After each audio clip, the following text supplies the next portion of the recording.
So this is actually the third time I've tried filming this video. The first time I went in to record some guitar parts for the video with the new guitar, and I ended up playing for literally hours. I was a kid back in high school again, playing all the classic riffs. I mean, I went all the way back there. Had some rock riffs.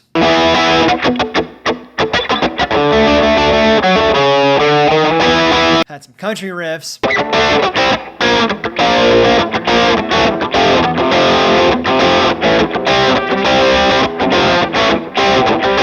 I mean, I was a kid back in high school again, like playing all the classic rock riffs. I mean, way back there, like classic rock riffs.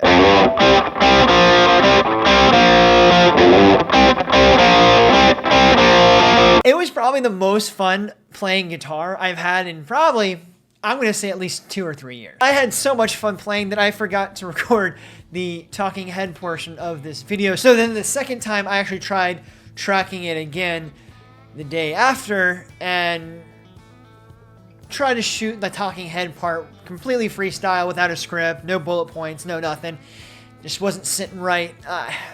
Couldn't get the audio to work either. So it was just kind of a wash of a day, but you know, sometimes that happens when you're making content. So here I am back at it again with a blue shirt. I think I wore this shirt. Maybe it was a different blue shirt. But I'm back at it again, so if I keep on going back and forth with shorter beard and a different shirt and No Shave November beard and this shirt, you know why. But let's be real here. You didn't come here for my nonsense. You came here for the story of how I accidentally bought a Gibson. Now, first things first.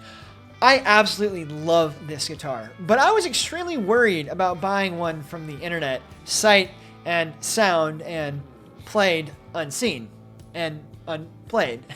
First thing, I didn't know if the quality was going to be good. Second, I didn't know if it was actually a legit Gibson. I mean, the serial number checked out, but these things can be faked and looked up, you know? And then what if I didn't jive with it? I mean, can you imagine buying something online that you've always wanted, and you finally get it and you just get a dud, or it's just not your thing? There were a lot of questions, and I had a lot of doubts in my mind as I waited for this new instrument to arrive on my doorsteps. And that's really what led me to today's video topic. Help answer some questions you might have about buying a guitar without playing it. Like, should you buy a guitar online? Where should you buy it from if you do?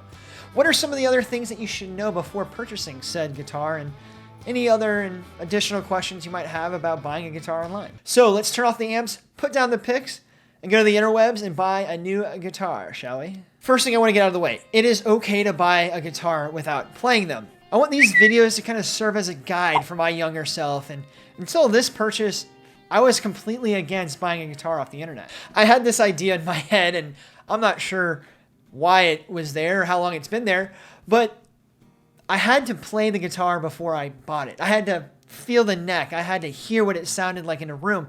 I had to spend quality time with it. And I imagine a lot of you thought that way or still think that way and have that rule too.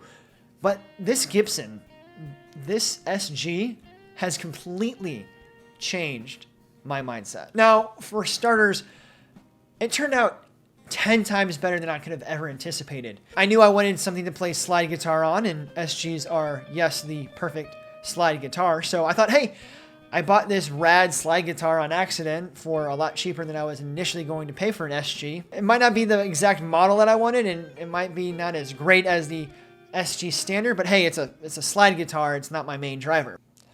But that was before I played it. And man, oh man, my opinions changed real fast on a lot of things. I mean, I played for probably 6 hours straight and forgot to record this video and forgot to eat dinner, but my life had just changed. The neck was slim and fast. The setup was a bit wonky, I'll admit, but it works for some odd reason. The string tension, that Gibson scale length, just plays so buttery smooth. This new SG just feels like those golden days, or like those, not golden days because I'm a better player now than I was 10 years ago, but it feels like being a kid again. It feels that energy, that desire to want to play the instrument 24/7 feeling. And this brings me to my next point, and I knew it was going to be high quality all along because, well, It's Gibson after all. And yes, there have been noticeable amounts of quality control posts on forums and other YouTubers saying that they're done with Gibson because of their quality control. But for the most part, they're going to play really well. Any big name brand in the music industry is going to have higher quality control than some company you've never heard of. And usually with higher price instruments, higher quality and higher quality control usually go hand in hand. And I'm not saying the opposites aren't true. I'm just simply generalizing here. I mean, I've played cheap Fenders that play phenomenally, and I've played a really expensive core PRS model that just played like garbage. But I think if there's one thing we can all agree on, it's that Epiphone Wildcats are the worst guitars for quality control out there. Literally everyone that I've played during my 31 years on this planet has been absolute garbage. I mean, let me know if you have a different opinion about Epiphone Wildcats, but I have never played one that didn't feel like utter trash. So yeah, great guitars can be found online. Just make sure to set your expectations accordingly. It usually means the higher the price, the higher your expectations can be. Now, that's not always the case, but it usually is. Just make sure you can return it if you don't like it. And on that note, if you do decide to buy a guitar online, make sure to check out the store's return policy before checking out. Many sites like Sweetwater have a 30-day satisfaction return policy that allows you to return your new instrument whether you don't like it or not, or something's wrong with it, or you just want a different color. What other hobby has gear that is completely different, even though they're the exact same product? I mean, 99 out of 100 times if you buy a Canon or Sony on Amazon, it's going to be the exact same quality and functionality that your next door neighbor bought. Whereas any number of guitars can be completely different depending on which day they were made or who at the factory was making them. Many cite finding the one with the one that just clicked with them, even though they played 7 of the exact same models. Guitar players are kind of a funny bunch that way. Now back to Sweetwater, who, by the way, is not sponsoring this video, but they do have a 90-day return policy on used gear, which is incredible. On used gear. This should give you, the buyer, confidence in your used gear purchase. You get to try it out at home. Sure, technically you already own it, but you get to put it through its paces in your own home environment. Play it through your own rig, your own pedals, your own amps, your at-home perfect playing environment. You can't do that in a brick and mortar store. On Reverb, the key phrase that you want to look for is, "This item is sold as described."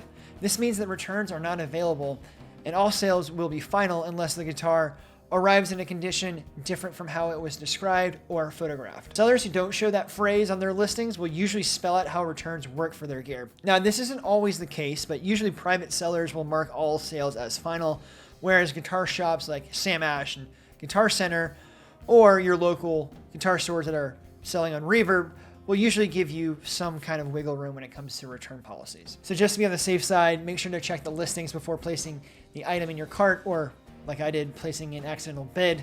This SG was in fact a all sales are final. So it could have been a real messy situation had I not liked the guitar. And on that note, if you are planning on buying an instrument that doesn't have a return policy, make sure you can easily flip it for either what you paid for, or if you buy it right, for a profit. Now, I will admit, before I placed that minimum bid on this SG, I did a little bit of research. I did a little search on that exact model and year on other used guitar shops and found that they were listed a little bit higher than what that minimum bid was set to. So after that quick search, I felt very confident that even if I wanted to flip the guitar instantly, I could do so at a profit, or at least get my money back at the very least. That is, if I won the bid. Which I did. Now, the unfortunate yet fortunate reality is that there are so many different guitar models out in the world, and not every guitar store is going to carry them all.